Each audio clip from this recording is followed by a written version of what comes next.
G'day folks, here's my response to the Rock and Metal Plus tag.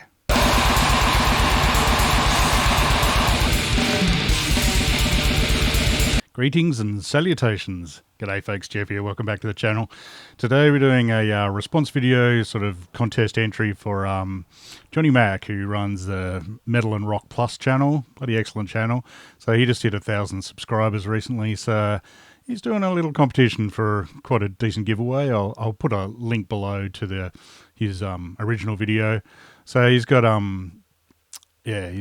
what's he got? 10 questions. So it's sort of a variation on the metal tag sort of thing. It's just 10 questions. They sort of have a theme. It's sort of like first, last, and always, and also something old, something new, something borrowed, something blue sort of thing. So, and a couple of others chucked in. So yeah, he's an excellent channel. He's a bloke from Wales. I really love his like self-deprecating humor. He's a smart-ass sort of chap that I really do appreciate. He's got a really good wide taste in not just metal as well. He likes his goth and just rock as well, and probably plenty of other stuff. So I do learn new stuff from watching his stuff, which is really good. I like it. He also does sort of gig reviews and occasional interviews, and so it's not just collection updates. Here's a record that I bought sort of stuff. So I like that. And plus, anyone who uses the term bollocks regularly, it's fine by me. So, yeah, 10 questions. Might as well get into it. The first one is, sorry, I got to read these. First, show and tell me your first album or gig or movie you saw at the cinema. Whatever it is, must be first. Now, I couldn't quite remember what the first movie that I saw at the cinema was. It could have been like Star Wars or something. I'm old. First album was actually, I think, a Puff the Magic Dragon record that I got when I was like in primary school, so that's still at my mum's place. So I'm going to go with first gig. So I still have a ticket for it. You probably can't see that for shit on camera, but this is Metallica on the Injustice tour. They played the 6th of May at the Hordern Pavilion in Sydney with Mortal Sin. It cost $32.90. I don't think Metallica tickets are that cheap anymore. So yeah, amazing bloody gig. Damn fine start to the gig. To my gig going. That's for sure. I don't remember absolutely nothing about Mortal Sin other than the fact they were great. But the gig itself was packed. I mean, it was the first time Metallica toured. Really didn't get that many metal bands touring back in the late 80s. Barely any, actually. I think we'd had Iron Maiden a couple of times and Motorhead maybe once or twice. I don't think any of the thrash bands had toured at that point. Not that I can think of. So, yeah, Metallica, Justice album, no bad songs, fine by me. I remember I went with my stepbrother, who was like 6 months older than me and a bit tougher, so he was supposed to look out for me. And there was like a riot beforehand, which thankfully was before my mum dropped me off out the front, so she didn't see the police helicopters and horses and shit. I think there was some bored metalheads standing around, so gig itself was awesome. We were like right at the back for some reason with seats, but yeah, I just remember headbanging to death. It was my neck was rubber afterwards. I had to hold it up with my hands in the car on the way home. So, but it was a killer bloody gig. I mean, I still remember them playing what was it, Creeping Death, when they do the Die by My Hand sort of, chorusy bit, and they sort of got the chant going, which I'm sure they probably still bloody do it these days, but they certainly did it a lot back then. And yeah, when the guitars kicked in, so tough. It was bloody awesome. So yeah, I can't remember the rest of the set list. I could look it up pretty easily. But one thing I do still have, amazingly, and I don't think these are going to fit me too well, T-shirts from the gig. I stupidly did not buy the tour shirt. I don't know why. The tour shirt was the classic sort of, Lady Justice on the front and just tour dates and stuff on the back. I don't know why I didn't buy it. Obviously, I didn't have unlimited money, so I bought 2 other shirts, which this is one of them. Classic Pusshead sort of design. Hammer of Justice or something or other in the back. I still can't believe how good a quality this one is. This one, not so much. This is a classic, and Justice for All white one. As you could tell, I've worn this a few times. It's a bit battered on the back as the album covers. So this one I think got a lot more wear than the other one. So I'm still a bit peeved that, not that those are going to fit me, but I'm a bit peeved I didn't get the tour shirt, but what are you going to do? So yeah, killer bloody first gig. It was a real eye-opener, that's for sure.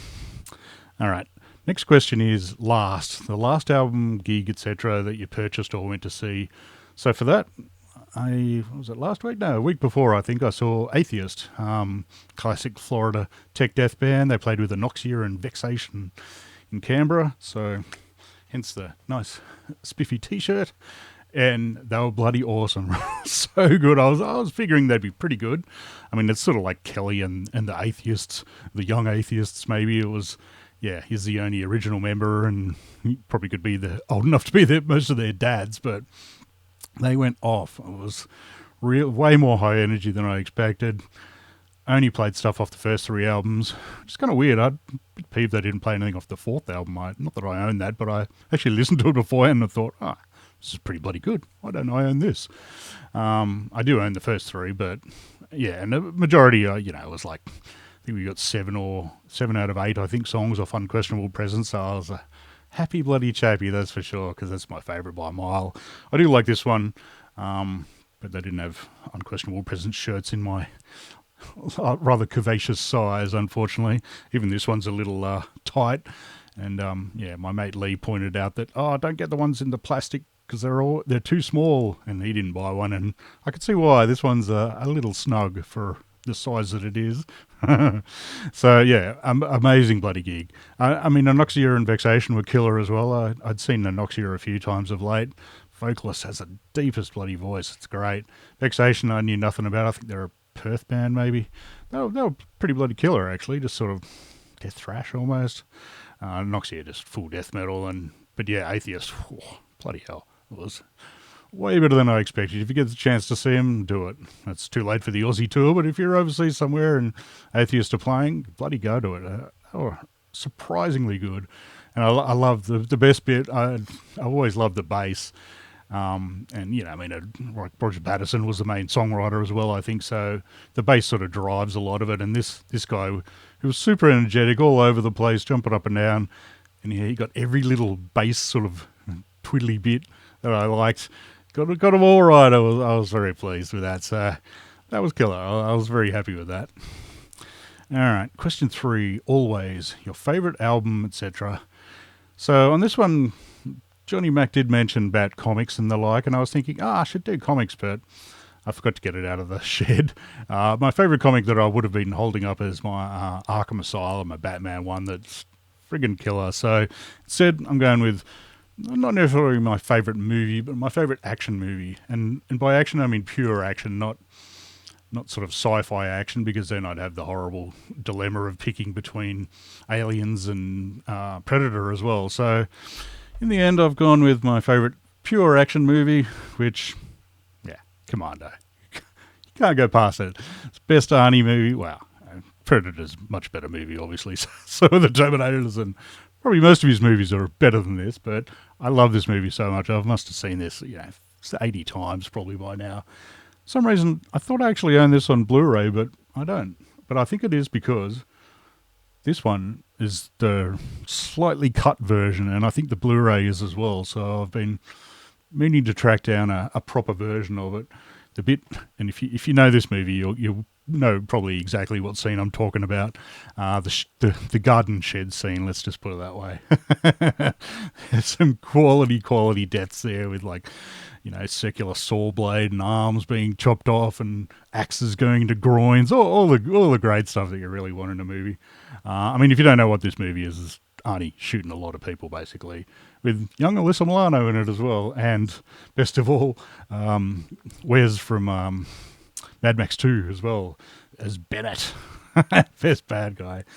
So yeah, it's always censored. It's one of those movies I'll watch whenever it's on telly, even though I know every scene, all the heaps of scenes are cut out for the TV version of it, but I still watch it. So this is the Aussie version of it on just DVD. The other one that I have is, and thanks to my good mate Mark, who bought me this in China when he lived there for a while, and so he bought me the Chinese version of it, which I don't think it's any different, except for the fact it's the uncut version. It has the extra, probably 20 seconds or whatever of slaughter. So this is the one that I watch when I watch it. I've probably may well have downloaded it as well, so I'll probably just watch the hard drive version through my Plex server. But yeah, this is the one to have. But better than that, I know I do have a Commando shirt that I probably could have worn for this, but thought I'd air Atheist a bit out instead. The best bit, though, is that good old Mark, the legend that he is, bought me this. This is a signed picture of Arnie and Vernon Wells, that's his name. That's right. Sorry, Bennett, the bad guy. Signed by Bennett, not by Arnie. Like every sign's on top of Arnie, though. So this is usually right up there, a pride of place on my wall. This is one of my prized possessions because, hey, it was touched by bloody Bennett. Oh. So, yeah, that movie is just absolute gold. Ridiculous, stupid movie, but so much bloody fun. Plus, it's got Duke in it as well. Like, so many, the best one-liners, untouchable. Anyway, I could get into doing the one-liners, but I must not. I better not. All right, next up is number 4. This is Something Old, an album, etc. you've had for ages. So I was going to start from the start. I got like Twisted Sister was my first sort of metal stuff that I ever got, and then I could show that, but then I was going to show Live After Death, like Iron Maiden, which was my first slightly more metal than Twisted Sister album. But for some stupid reason, I swapped it with someone. I can't even remember what for. I have a bad feeling it was like a couple of Iron Maiden posters or something. I don't know why. I then got it back, exactly the same type of version, like the Aussie Press 2LP, exactly the bloody same, but it's not the first one. It's obviously from the same batch. So in the end, I'll go with the first thrash album that I actually bought. Now, I borrowed Ride the Lightning off my old neighbour, Mr. Ben Green, legend that he is, and so I was very familiar with that. I think I had a few other tapes, but first album I actually bought in the shop. I can't remember where it was, in Sydney somewhere. I had no idea what shop. It wasn't like Utopia or a bigger one. It was, some crappy normal music shop and probably this is the only thing they had that was metal related, but yeah, Megadeth. So far so good, so what? So this is what, 88 or something? Yeah, 88. So I would have got it, I assume for my birthday or Christmas, end of 88. Still probably my favourite. I did pick this one up not too long after it, and this is a better album, honestly. Who are we kidding? But this one, I just love something about it. The first 2 tracks, Into the Lungs of Hell and Set the World Afire, untouchable. And just, every song on it rules. Even Anarchy in the UK, as crap as it kind of is, it's probably better than I Ain't Superstitious. Oh, God, what are you doing, Dave? So, yeah, this is pretty battered. This is very well played. Don't know if have I got sticky tape on the sleeve? No, the sleeve is held up remarkably well. And let's just appreciate those tight jeans. Bloody hell. Good old heroin. It's good for you.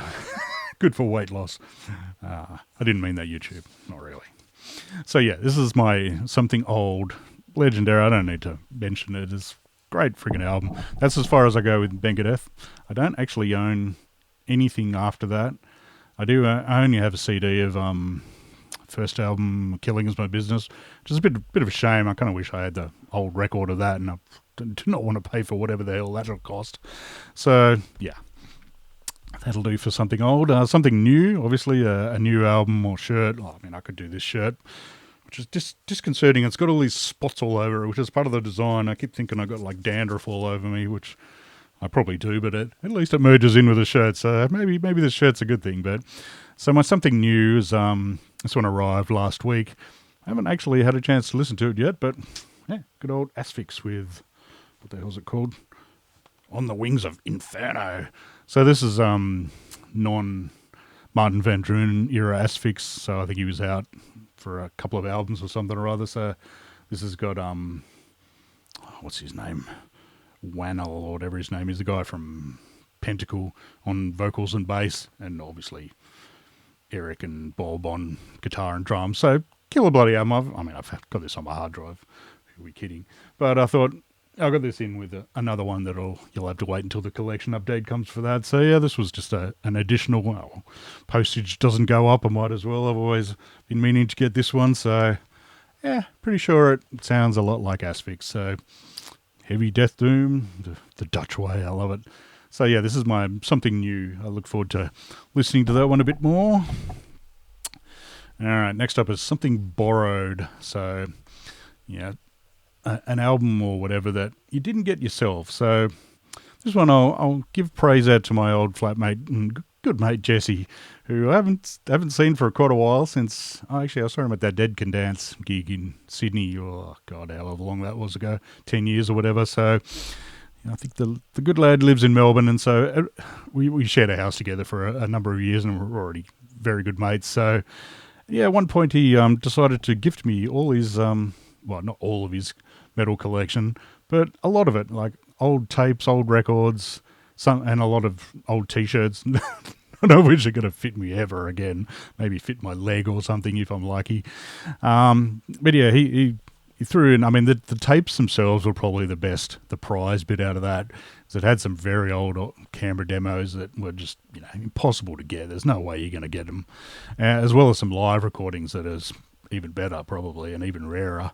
But one thing that he did throw in was this one, Exuma with what is it, Rising from the Sea. This is an old German thrash band. It's their second album. It's never really grabbed me though, I've got to say. I mean, it's pretty bloody good. It's sort of like Slayer meets your classic, German destruction creator sort of thrash. But not as good as that sounds, unfortunately. It's a bit too Slayer worshipy, which is not a bad thing per se, but it's not the greatest one. So this came out on Disaster, apparently, and SPV. So, yeah, this is pretty old, and it's very old because it was manufactured in West Germany. So, yeah, I kind of wish he'd owned the first album, Possessed by Fire, because I think that's a bit wilder and more crazy. They had a different vocalist on this. So, I'm still more than happy to have it, and I'm very appreciative. Look, Thrash Collage, got to appreciate that. Very appreciative that he gifted me all that stuff, because yeah, I was very, very stoked to find that box sitting on the doorstep. I was like, wait a sec, I know this stuff. So yeah, thanks, Jess. Love your work. And what's next? Number 7 is Something Blue. Just show a blue thing. It's not rocket science. Had a think, and yeah, death, spiritual healing. I actually played a bit of this before and thought, I haven't listened to this in friggin' years. I mean, I've owned this since it bloody came out, so it's like, 1990 or something or other. 1990. So, yeah, legendary third Death album. The good one, because it's got, what's his name?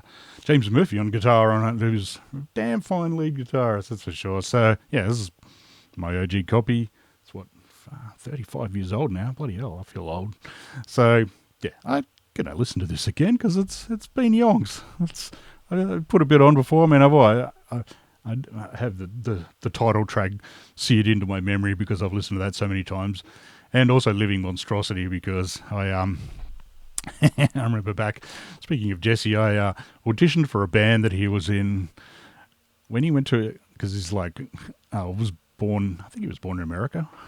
At any rate, he's American, so, well, Australian for a long time, but he's got family back in America. He went back to America for a couple of months, and the band, who I still know, tried to sucker me into being the singer and audition me, which was pretty embarrassing because I had no idea what the hell I was doing.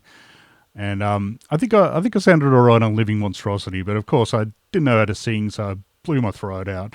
I was pretty crap at it, really. I do remember the other song I think that they told me to learn was Dead Skin Mask, the Slayer one. So yeah, I did that in a sort of semi-growly sort of voice and ahead of my time. Yeah, let's just put it that way.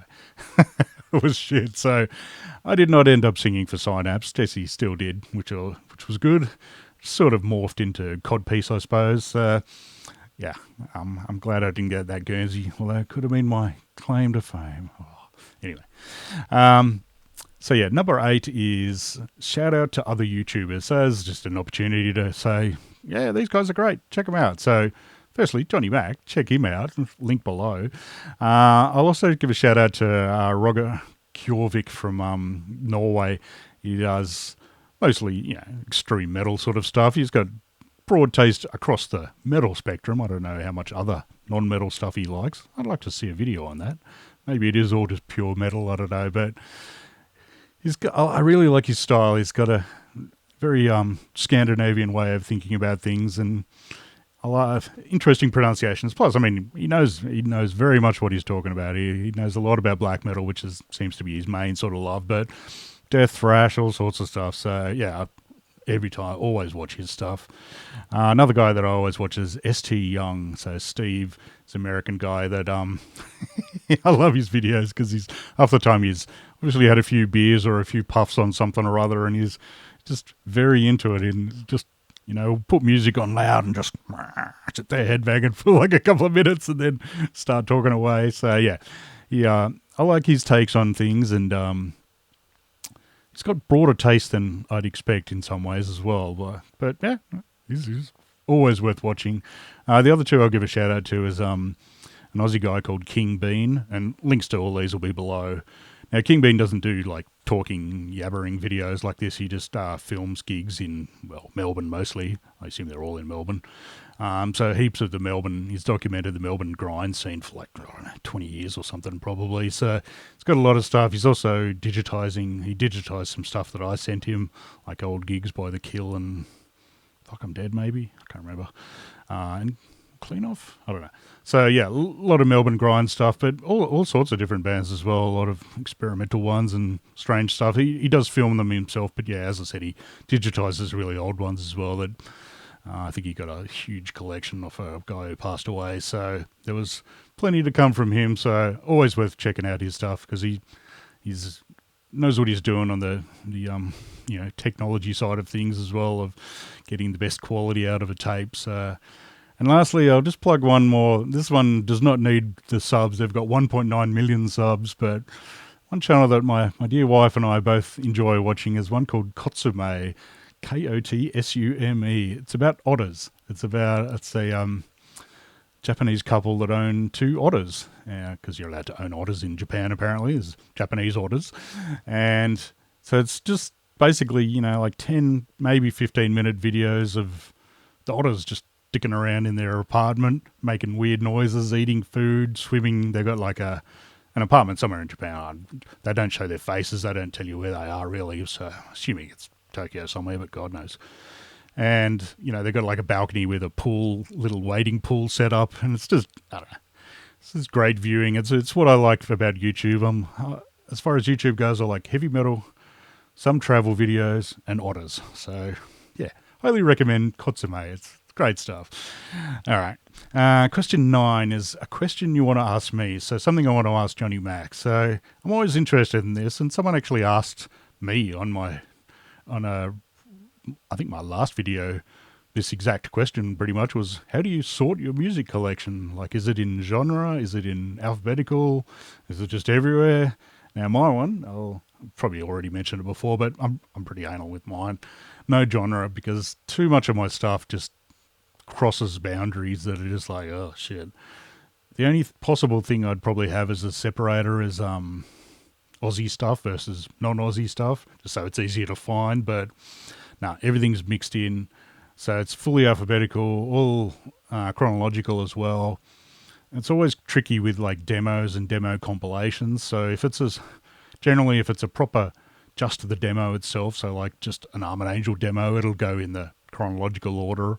But if it's a compilation of multiple demos, that'll probably go at the end. Same with like best ofs and so on. Box sets are down the bottom. Yeah, that's pretty much it. And it's just so much easier to find that way. I'd be up shit creek if it was not in order, that's for sure. And the last question is, how did you find out about my channel? So his channel, I'd say it was probably Metal Mickey that would have mentioned him, I'd say. I don't really recall. I mean, maybe I was just browsing stuff and it came up. I don't actually browse that much through the homepage. I probably should do more of that. Occasionally I do spot something on my page and go, oh, I should check them out. But most of the time it is a referral from someone else. So I'd say Metal Mickey. It's the most likely one there. So anyway, thanks again, Johnny Mac, for your quality channel. I love your work, mate. And if you're new here, I have no idea what that means, but he says it every time. So anyway, thanks for watching. I'll see you again soon. Cheers.